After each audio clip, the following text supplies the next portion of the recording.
Good morning, Shailah, and thank you so much for taking the time to participate in this STEM talk with me in honor of STEM Week.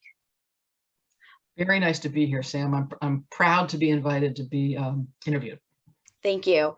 And I'm super excited to hear more about your career pathway and the experiences that you have within the STEM community. So can you start by telling us about where you are today in your current role? Sure. I'm now an education consultant.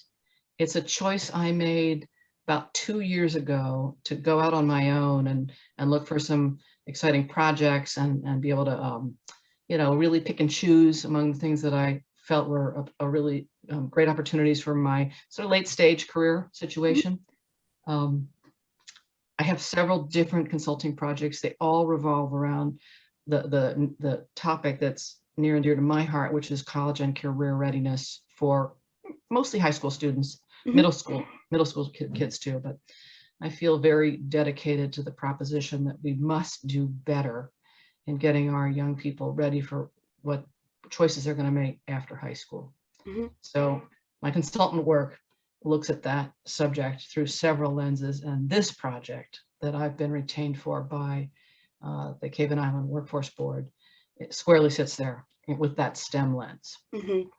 Now, I know throughout the work MassHire does as a whole organization and within the Connecting Activities Initiative, we emphasize the promotion of career pathways and self-sufficiency. So can you tell us a bit about your career path and how it brought you to this consulting role? Well, sure. It's circuitous like so many people. And I'll preface by saying we don't expect young people to make decisions now that are going to determine their life path. We want to help equip them to make excellent choices. And so I'll just say my story is probably, not unlike many other people. I came out of college. I was interested in a lot of important subjects. I went to law school. I found myself fascinated with the labor movement from the union perspective. So I ended up being a union side labor lawyer for about 15 years. It was a great experience. And I loved it. And it equipped me to have all the skills that a lawyer gets to have, and it gave me a perspective on the world of work and the world of unions and the labor management proposition. So I came out of that experience, with a lot of strong feelings about social justice and economic justice, and I began to think about public education and its strengths and its challenges, and I wanted to get involved in that. So I made a midlife career change and became an educator. So that's the big veer, if you will. Lawyering is fascinating work, and I was proud of how I did it. I really liked being a lawyer, and those skills stay with you. So anybody out there who wants to be a lawyer, go for it. You don't have to do it for a lifetime. I became an educator. It's been almost 25 years now as an educator. I'm getting a little older. Anyway, 25 years worth of experience in the college and career readiness world. And just very briefly, I went to Brockton Public Schools. I was their partnership coordinator for about 13 years or so. I went to the Commonwealth Corporation and had a great couple of years there working on dropout prevention issues and multiple pathways, and working for out of school youth and in school, looking at trying to keep kids in school so that they had more success. And then I was recruited to go to DESE, Department of Elementary and Secondary Education, where I had a terrific experience running Connecting Activities, project managing our work around New Skills for Youth, which is a national initiative, and we built out our high quality college and career pathway work there. And I had a terrific time helping the state on the policy level and programmatically as well. And that state job was so compelling that it was hard to leave it, but it felt timely to try the consultant gig. So that's sort of how it went. It sort of went from lawyering and labor unions and into education for the secondary level and really going deeper into the big work that lots of talented people are doing to get better outcomes for kids coming out of high school. Absolutely. And so your time as a lawyer, how were you able to transition from the legal field into education? Did any of those experiences support that change? So that's a really, it's a good question. And I will say that if you're a half decent lawyer, you're probably a pretty good talker. And so I guess I would have to admit that I talked my way into the Brockton job. And they probably weren't expecting to get a union labor lawyer for their partnership coordinator for their school to career and their community outreach work. But the skill among the skills, apart from being able to be articulate, hopefully, and I had a lot of knowledge about workforce readiness and preparation. I'd seen an awful lot of young adults struggling in my union work. I could tell that there was an inadequate preparation out there for a lot of people, and we know about that from the workforce side. A lot of young adults are still struggling. They don't have a path forward. They don't know what their skills are. They don't know what they are interested in. They haven't been guided. There's so much to say about this, but I really felt like my labor movement, union work, and being a lawyer together equipped me well for the education field, even though I wasn't a classroom teacher. I thought I brought a lot to the table from those other realms, and I've been able to use those skills and those experiences deeply in the work. That's fantastic. Now, also at your role at the Department of Ed, I'm aware that you also played a significant role in the launch of Innovation Pathways. So as you may know, the launch of Innovation Pathways in the Cape and Islands region has been quite significant. So can you articulate why this initiative is so beneficial to young adults? Sure. I was part of the team that developed the new pathways, one of which, of course, is Innovation Pathway, and then Early College Pathway. And those pathways, there's lots of pathways out there, and lots of schools have them unrelated to the state initiative. So the relevant language, I think, is here is to be able to be designated in a formal way by DESE. And Innovation Pathway, I think, offers a strong option for schools that want to provide structured experiences for students moving through high school. Kids can get a wonderful experience in a high school with a general education background, as long as the school does a very good job of advising and having some career readiness activities. But Innovation Pathways in particular, I think what they offer that is distinctive is they look at a big industry rather than at an occupational cluster. And that's what makes them different from career tech or vocational education. They offer college level courses, but they don't require dual enrollment. So they aren't as intensive around the college level course taking experience. What they offer instead, that I think is a powerful piece that I'm very dedicated to for our students, is a work-based learning experience that's high quality and immersive. Call it an internship. So Innovation Pathways look at an industry, their college and career readiness, they require an internship, and they require powerful, meaningful advising.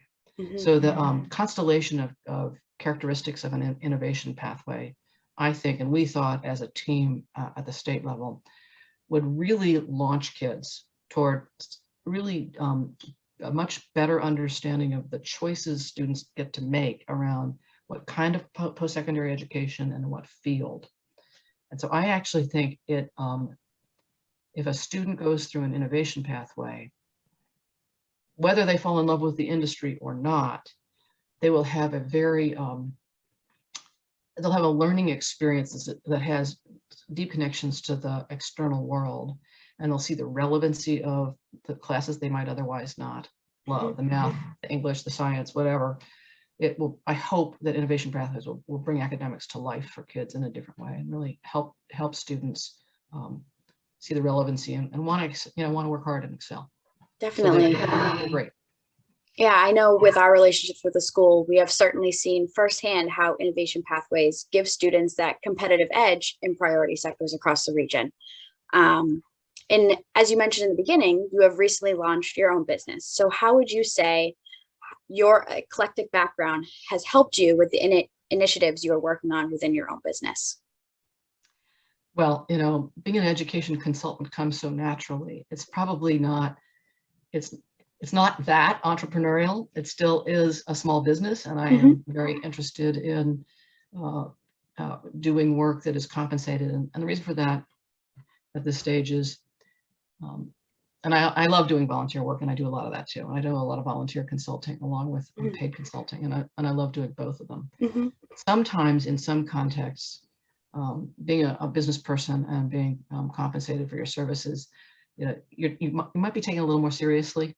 Yeah, if somebody's paying you to do it, they care about what you do and they're more invested in it. Same can be said of volunteer work. It's really right. A fine line, but Yeah. in terms of being ready, I mean, I bring such a wealth of experience to my particular consultant work. So for me, it's perfectly natural to hang up my shingle and say, if you need some help, I'd be happy to help on any number of subjects that relate to high school reform, work-based learning, college and career readiness, STEM, STEAM, and we're going to talk about STEAM in a minute, and advising and a whole sort of raft of issues that I care about, that I know a lot about, and I can bring knowledge of the state and local landscape to the conversation. Well, I know we are certainly thrilled to have you partnering on with us on this STEAM pilot. Yeah. We're super excited. And before beginning any initial phase of this project, you had selected certain members of our region to assist in this STEAM rollout. Why did you choose these specific individuals? So when Kara, your fearless leader of your workforce board, asked me if I would consider consulting with the region, I told her immediately that I would love to, but I would only do it with a team.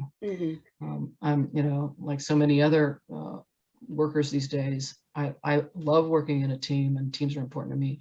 But in terms of the specific individuals, the folks that we are working with now on this advising team that I asked for are deeply knowledgeable of the work in the region and in their schools. We have 3 educators, and I said to Kara, when she and I talked about who would be good, and that's Mike Looney, Lisa Fetty, and Barbara Jean Chauvin. I know Barbara Jean the least, but I know Mike and Lisa very well. And I think they're extremely insightful about college and career readiness and some of the practices and programmatic efforts that we're talking about. So I wanted them, and I primarily wanted them and this team, Sam, because as a consultant, I'm not interested in sort of imposing my ideas on a project. I'm really here to marshal the resources and synthesize a lot of thinking and bring best practices to the table, but listen carefully to local experts. And we've said over and over in this project that this is not something new being imposed by the region. So I'm in the same mindset. I want to hear and gather information. And this team is going to grow a little bit. We've invited more folks to join it, but it's been a rich brainstorming body of work so far. And the inputs from everybody at the table are making it a much better outcome than it could have been if I just, solo said, here it is on a silver platter, this is what you should do. I'm not interested in that, and that would not be successful. Well, I know the work has begun breaking ground on this fabulous STEAM pilot project that's going to be rolling out. So, and I know this pilot project is the link between STEM education and connecting activities. So on behalf of the STEM pilot team, is it safe to assume that this pilot will bring additional exposure and enhancement to the Connecting Activities initiative across the region? I'm sure it will. And in fact, as I mentioned, I previously was the coordinator at the state level of Connecting Activities. And I know it through and through. I know, all the elements of it. This STEM, and I think we're really going to be calling it a STEAM initiative for the Cape and Islands. This rests, its foundation is Connecting Activities. So it couldn't happen without the strong Connecting Activities initiative that is already on the Cape. And one thing I want to say about what the Workforce Board is doing here is it's STEM education. So it's not STEM in the largest, biggest sense of the term. It's really about STEM and now STEAM in the context of really middle and high school. So what does that look like? Well, the Connecting Activities initiative, which its driving purpose is to bring career readiness to students especially by providing linkages to the business, the larger business community and the employer world. That general infrastructure that Connecting Activities creates and the activities that it supports are all relevant and important to any kind of STEAM activity that the region wants to undertake. It's basically that they're not perfectly congruent, but all of the existing Connecting Activities activities in the region will be material to this and will be important to it.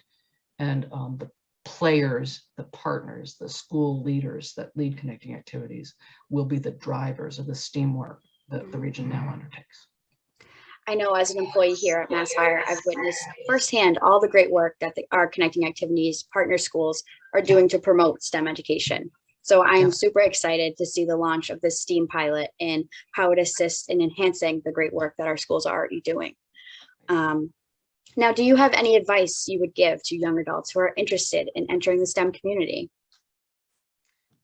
Sure. I have lots of advice. Yeah. Just give me give us a list. I think one of the important things that we want to say to young people these days is to do everything they can to take ownership over their educational path. And since the STEM industries is such a big tent and it encompasses so many exciting industries and occupations, we want our young people to understand what it is. And we want our young people to look for opportunities to explore STEM industries. And I think, the Connecting Activities and this new STEAM pilot will be all about offering opportunities to young people. But we want to teach young people to grab those opportunities for themselves. I used to say about internships, if we could institutionalize them into our high schools deeply enough, I wanted to hear the day when a student would say to a teacher, when do I get to do my internship? And I wanted to hear a student say, I need a job shadow at this company. It looks really interesting. Can you help me get in there for a shadow experience? Rather than the passive, okay, kids, it's time for the job shadow program. Right. I think student agency is a big challenge. It's, these are, we know high school kids, we know ninth graders, they're not accustomed to being invited to take charge of their education. That's not the norm. The norm is that the bell rings, you go to the next class, your counselor's got you all scheduled into all the classes and you like a lot of them and you hate some. It's passive. So my advice to young adults about STEM is grab it, learn about it, find out about it for yourself, use everything available in your school and community that gives you chances, and especially build connections with adults in the industries.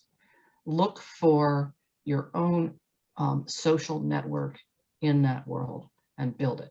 And look for help from your school people, teachers and counselors, and get their help to help you find your way so that when you're about to graduate from high school, you know where you're going for post-secondary, you know why you're doing it, and you have caring adults out there who want to help you pay for it and help you finish it and employ you during and after you finish your post-secondary education. Thank you. And I could go on. I could go on. I got to write all that down for myself. That's great advice.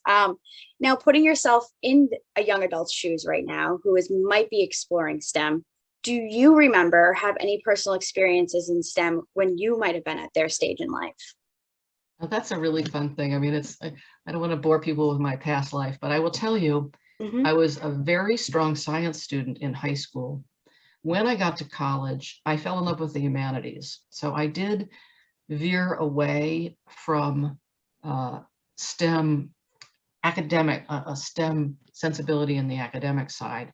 However, I had a strong sense about social justice issues, and I cared about the problems of the world. So I really looked deeply at environmental justice and environmentalism. And I was an environmental studies double major in college. Oh, okay. And I did look at the environmental law world when I was finishing law school, but I became, as I told you earlier, I ended up being more attracted to the union movement. So, but there was, I think the thing about STEM and STEAM that we need to understand generally is that it's mostly about problem solving and looking at the big challenges in the world and addressing them. And that's where you get your science, you get your technology, you get your engineering, you get your math. So many of the things we're looking at in the world that are interesting problems to be solved can only be solved with skills that you get from STEM. So I had enough background to have, I feel like I have a degree of STEM literacy, even though I'm not a STEM practitioner. I'm very comfortable with big science issues, and I'm very comfortable talking about COVID and vaccination. I'm very comfortable talking about climate change, not as a scientist or an expert, but just as an informed citizen. Yeah. So I think when we talk with our, as we talk in Cape and Islands about how to do a STEAM project, we're talking about, innovation, creative problem solving, teamwork. We're talking about skills that, that you can transfer across different occupations and industries that are within the big STEM tent. And I got a lot of that in my journey. And I think many of us get those skills. We need them. Definitely. And I think these young adults will start to learn too that you might not even realize that STEM and STEAM are in your everyday lives, but like you said, they're there. And it's certainly skills that we can all take on in different ways. Well, thank you, Shailah. That comes to our last question. Again, I can't thank you enough for taking the time to participate in this STEM talk with me. I know the guidance and advice that you've given on your own career path will be a great resource to all the students. So thank you. My pleasure. It's been a lot of fun. Let's talk again soon. Absolutely. Thank you.